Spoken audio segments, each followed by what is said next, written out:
అప్పుడు ఒక్క సెకండ్ నన్ను మర్చిపోతే సోషల్ మీడియాలో ట్వీట్స్ మీమ్స్ పెట్టినంత మాత్రాన ఎవరో ఒకళ్ళు ఏదో ఒక రోజు మేల్కొని 1 year తర్వాత నేను అప్పుడు చూశాను కానీ ఇప్పుడే చూశాను అప్పుడు పెట్టావు ఇప్పుడు నా మనోభావం దెబ్బతిందంటే అసలు దానికి అంతం అనేది ఉంటుందా అలాంటి కేసులు పెట్టడానికి? ఓకే, బై లా కంప్లైంట్ వచ్చినప్పుడు కేసు తీసుకోవాలి, ఐ అండర్స్టాండ్. నాకు అంత మాత్రం లా పరిజ్ఞానం నాకు కూడా ఉంది.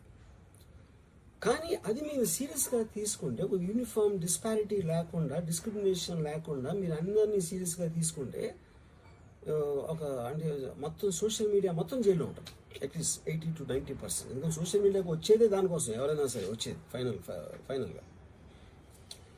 So basically I felt there is a need for me to tell for the concern people. ఇప్పుడు నేను పారిపోయానా, దాక్కుని ఏడుస్తున్నానా, భయపడి ఉనికిపోతున్నానా, వాట్ ఎవర్, అది okay, that's all fine. I know that is entertainment at the end of the day. అలాంటి thumbnails లేకపోతే ఎవరు చూడరు కాబట్టి వాళ్ళ బతుకు తీరు కోసం అలాంటివి పెట్టుకుంటారు. I have no problem with that. Everybody wants to make a living.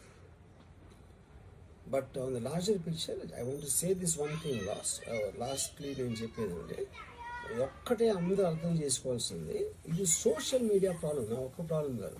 That is what I will request everyone to understand, including if at all ఎవరన్నా దీన్ని పని కట్టుకుని ఇది చేసే మనుషులు ఎవరన్నా